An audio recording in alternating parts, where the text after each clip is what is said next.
It was like yesterday for me that all of this was occurring. We were going to the moon, going to the moon. So coming down here, I felt like I'm going to the moon. It was 54 years ago this week that I started work at the National Bureau of Standards in Washington, D.C. It was 54 years on January 2nd. It was January 2nd, 1963. I left the University of Chicago, having completed my work for the doctorate degree, with cheers by my professor there, because the Bureau of Standards was such a, it was and is such a prestigious laboratory. My professors at the University of Chicago were just so pleased to have one of their students going to such esteemed laboratory. Now, my field, thermochemistry, it was just what the Bureau was looking for, because they had a renowned calorimetry lab. Now, just forget all these technical words, but they just come natural to us scientists. After completing several projects at the Bureau, I started to work on a NASA contract to study the heater formation of oxygen difluoride using fluorine flame calorimetry. I completed the study, providing reports every 3 months to the NASA sub-agency called ARPA, the Advanced Research Project Agency. And after 7 years on that project, I completed it and received an award from the Bureau of Standards for an Outstanding Publication Award. And it was, so we were just waiting to land a person on the moon. Now, President Kennedy launched the space program big time in 1961, when he made that speech to the joint session of Congress. And yes, we were all watching and waiting for him to get the funding, for NASA to get the funding. NASA's budget just quadrupled, and they had so much money. My research was well funded. All the contracts they put out were well funded. So we scientists were in seventh heaven. I mean, it was a great time to be a physical chemist, a physicist, an engineer, because we knew that we were a part of something big for our country. Now, that was tremendously exciting, but having grown up in the cotton field in South Georgia on a farm, and now being right in the midst of the civil rights movement. This was the era of the civil rights movement while I was working at the Bureau. So it was a haven inside the laboratory, but turmoil in the community. And you can imagine what it was like with the Ku Klux Klans roaming everywhere around South Georgia, my home area, and Birmingham, Alabama, where my husband was born and raised. And 1963 is a year we don't want to see again. Medgar Evers was murdered in June. The 4 little girls were bummed at that church in September. President Kennedy was assassinated in November, all in 1963. And so we scientists kept our focus on our research, because we were going to the moon, yet on the outside, it was hidden danger. I would call it that way. Hidden danger, nice. Shawn. Yeah. So But we kept, and I'm amazed now, and I was thinking all day today how it's amazing how we kept our focus on that mission to go to the moon, while we had so many things to attend to outside in the community in the civil rights movement. So I will stop there. But for all the young people, I can't tell you how exciting it is to study one of the sciences, so you just go get it, go do it. Because that, sure, applause for that. yeah. I really had a struggle to get through Clark College. No money, just encouragement from my professors and from my home people down in South Georgia. I was like the start of the movie there, where the little young girl was very smart, and she was doing all those equations. And I used to write my ABCs, my multiplication tables on the sand in the cotton field. I was just that thirsty for learning. So I would write my multiplication table on in the sand. Now you know where we went from there to the slide rule, right? And I think slide rules were referred to there. Then that advanced to the hand calculators. And now look at what we have. I bet everybody in here has an iPhone with the little calculator on it. And I remember the Fortran computer language. They had the deck of cards there in the movie. When the Fortran as a language for scientists is called formula translation. And then there's another computer language for office workers and office work administration called COBOL. That was for, but we knew Fortran.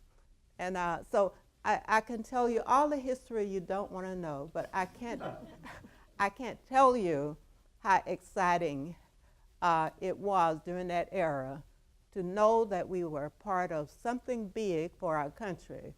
Now, I see movies like this, and I think about living through those years. And Shawn, you know what I ask about the movie makers? I know there are the filmmakers in the house. I said, let me see if Hollywood got it right. Because I'm thinking of the experience. And can Hollywood depict the emotions on the screen? How do you think they did? You almost got it right. Almost. And that's my description when I saw 12 Years a Slave. Yeah. Did you get it right? When I saw the other one about Nate Turner. Yeah. Oh, Birth of a Nation. Yeah, Birth of a Nation. And you know, the hardest thing to depict on the screen here is the rampant fear in the communities.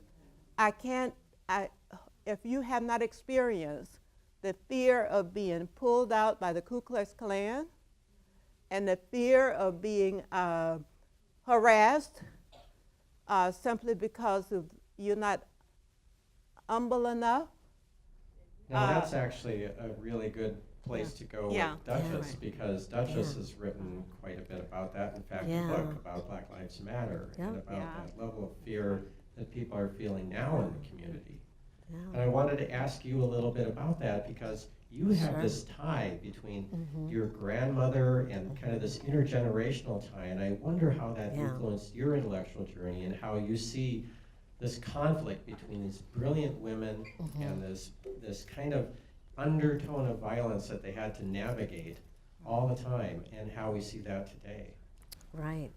Well, I've wanted to write this book for a really long time. My grandmother was born in 1907 in Covington, Georgia. And if you know anything about history, that's only 60 years after emancipation. She was fortunate enough to go to college at Talladega College, which was in Alabama, and she had a degree in chemistry. And she met my grandfather, who was going to be a professor at Hampton. And so that's how they ended up in Hampton, Virginia. And so the narrative that I write is different from this, because actually Black women went to NASA during World War II, not the Civil Rights Movement. And so only white men had worked at NASA until World War II. And then when they went to war, they recruited white women, very similar to Rosie the Riveters that went into factories. The issue was they ran out of white women. And so what they did was they went about 5 miles away to Hampton at the time, which was called Hampton Institute, now it's Hampton University, and said, are there enough colored girls that know enough math that they could work at NASA? And so some of them took the test, and there were 11 black women in 1943 that went to NASA, and my grandmother was one of them. And so and watching this movie was amazing. And so my grandmother worked at NASA from 1943 to 1966. She was only 60 years old when she stopped working. She got very ill. She passed away in 67. So she did not see the flight to the moon, but she was a part of all of this to try to make this happen. I happen to have been born in 69, which was the year that we got to the moon. And my legal name is actually Miriam. I was named after her. My family just decided to call me Duchess because that's like a Southern thing, right? And so one of the things that I think is so important about this story, just the way that you went to Clark, that isn't in this movie, along with the emotions, is the role of historically black colleges. When I was writing my book, and my book isn't just limited to Hampton, I actually did research on the NASAs throughout the country, the majority of them were in the segregated South. So if you take Houston, for instance, there were 4 historically black colleges near there. And so with the nation's obsession with beating Russia, they ended up going against the federal law to have these people work there. And this is the last thing I'll say, is that you say hidden dangers. Not only was it just hidden dangers, but it was also illegal. And so a lot of people don't understand the federal laws of segregation, such that Langley, the deed to the land was Chesterville Plantation until 1950, which was the first 7 years that my grandmother worked there. Wow. Yeah. Wow. Sure. So That's when you remarkable. tie that together, thinking about not only the historically black colleges and kind of they're providing this support network and this kind of, it's almost like a think tank in a Yeah. way. It seems like sororities for women serve, especially for women of color, served a similar function, didn't it? We are in the same sorority, and people talk about these women being in a different sorority, but my grandmother was in Delta Sigma Theta Sorority Incorporated, which is the sorority that we are in. And that sorority started in 1913, and my grandmother finished college in 1929. And so she had to have been one of the first Deltas in the country. Yes. Wow. Yeah. Now, Reatha and I had the pleasure of having dinner with her, and she talked a little bit about 2 principles that she likes to stress that I think really tie in well with the sorority conversation. Could you tell us about those? Yes. I was telling Shawn that I would be watching the movie, the lead people in the movie, to see how they carried out, applied what I think was so beneficial for me in getting through. You probably have done the math. You know, I'm near 80 years old now. So getting through getting through all of the hardships and difficulty we experienced, I really loved the I love to think about what really got me through and what I brought from my home people and from those college professors. That's confidence. Confidence. I love my academic degrees. I love my degrees that I have. But you know, to venture into giving professional papers at a conference, like based on my research at the Bureau of Standards, or being president of a university, or head of a foundation, you know what you need? You need confidence in addition to those degrees, the academic degrees. I can't think enough about the mentors and people who encouraged me. Some very uneducated. My father was illiterate. My grandmother was illiterate. But they encouraged me. They saw potential in me, and they kept observing that. And there were white people who did the same. But what they gave me was confidence, confidence. So when I write my autobiography, there's going to be a chapter on confidence to have people realize, especially young people, what an asset that is and how important it is. The other, and I want to come back to the personal thing about how women were had strict rules about how they carry themselves. For whites, you could be too uppity, and we saw a little bit of that in the movie. And for blacks, you could be beyond your people. So you had to, that was some expectations of us that could be stressful. And we saw the three personalities in the movie. The young woman was loose as a goose, as we say. Fun-loving, say what's on her mind, was tempted to do it. Catherine was strong and who had merit about everything she does. And Dorothy there could give you the look. Now those in the audience who will know what that look meant, don't mess with Dorothy, you know. So I just saw the word we were talking, I said the one I love so much about depth and confidence over your knowledge base. Oh, wait a second, you were talking about mentorship and mastery. Mastery, that's the word, mastery. I want to leave that with especially the young people. Mastery of a subject matter. And that means that you are expert above all else. You are expert in your field, confident about your knowledge, and you keep on learning. Scientists, and working on the NASA projects, you were expected to have mastery over the materials you were working on. I felt that I knew more about oxygen difluoride than anybody, the way I studied it. And I was expected to do that, to know more. So now women back in the years needed to be careful about how they showed their expertness. You know, we were expected to be home economics and teachers and later social workers.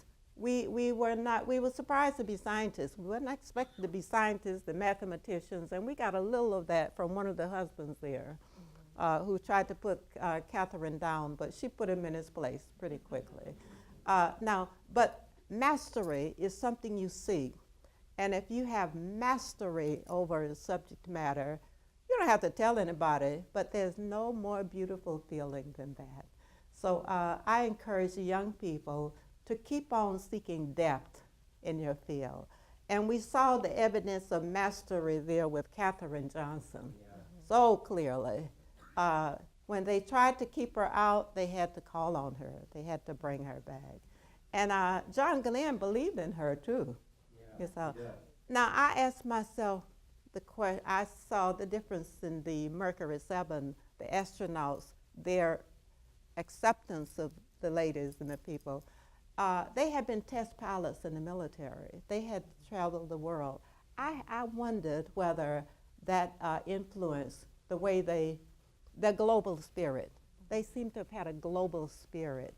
But I really appreciated the way they received the word. So the word I want to leave with you is mastery. Whether you are a physician or engineer, a laboratory chemist, a research chemist, you can't study too much. Duchess, I want to ask you about that too, Sure. because this is something that Reatha talks about, I know, everywhere that she goes, because it's so important to her.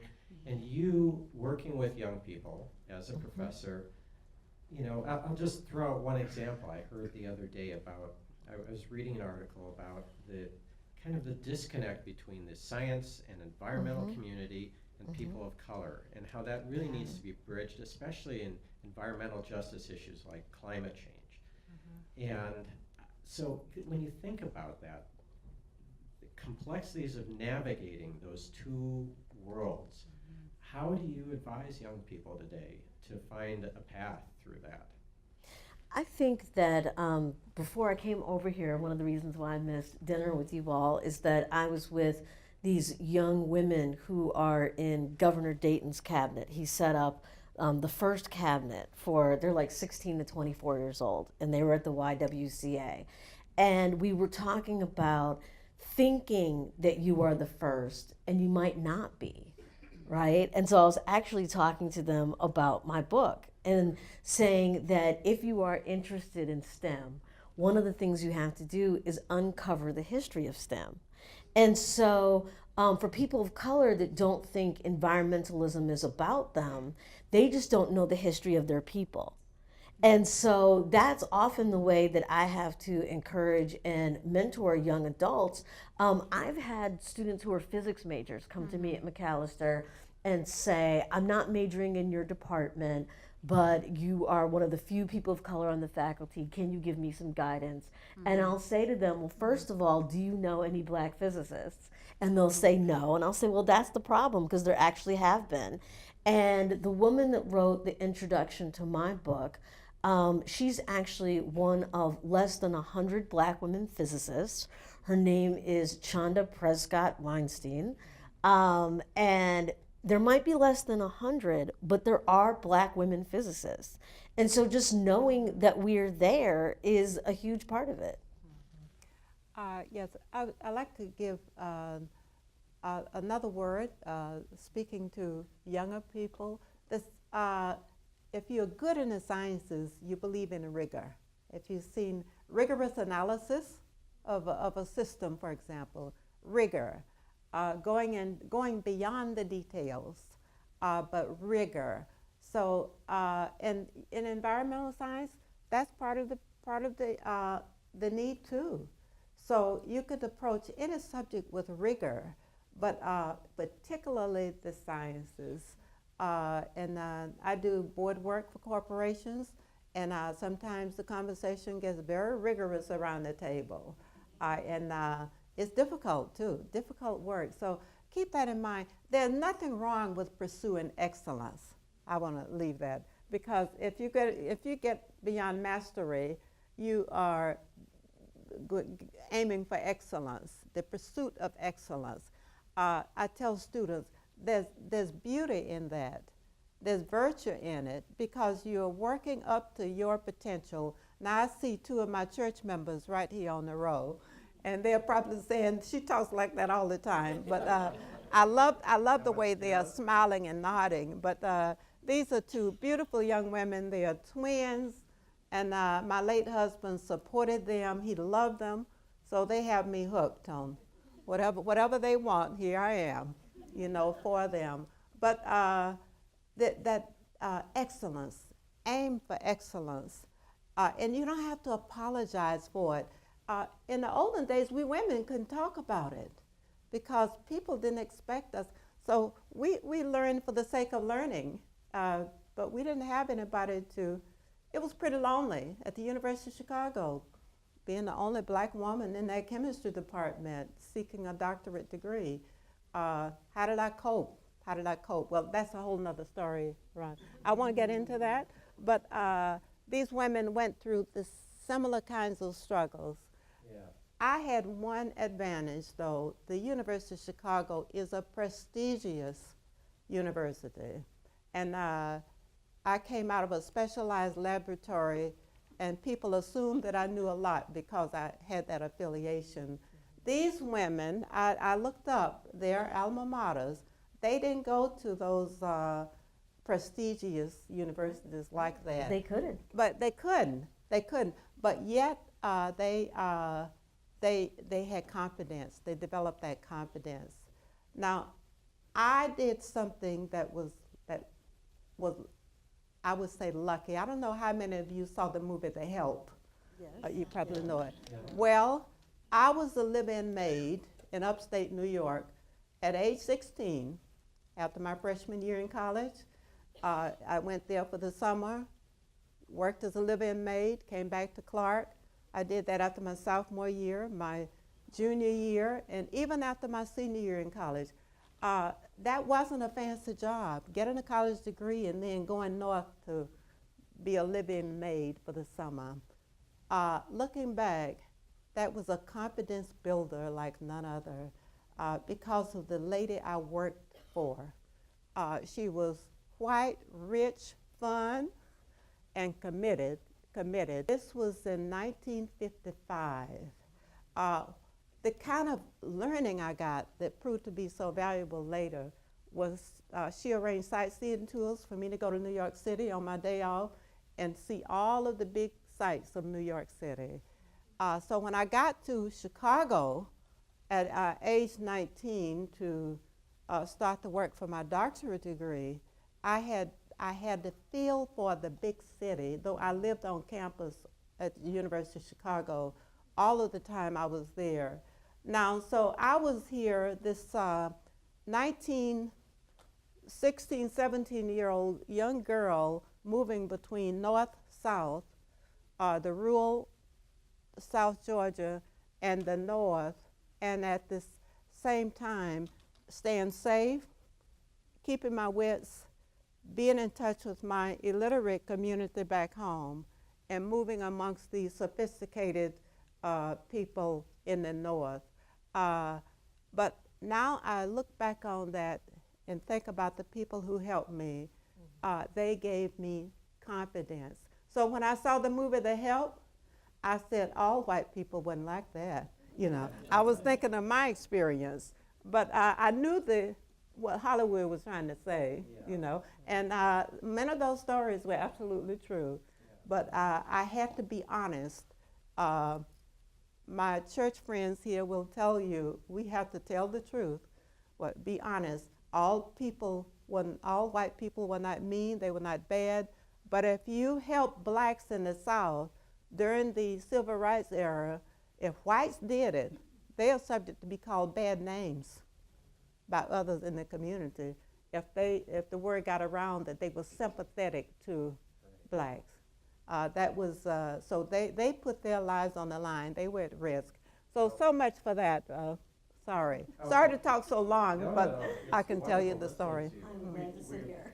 We've just got a couple minutes left, and I wanted to make sure that we gave the audience a couple of opportunities to ask maybe 2 questions before we wrap up. So actually, we had a warning sign from the theater that we have to wrap it up. Oh, we do? But you can stick around and answer some questions in the hallway. Okay. You can listen to Would you this guys be willing to conversation all do night that? long. Most definitely, sure. All right. Well, please give a warm round of applause. Amazing job. Thank you. Okay.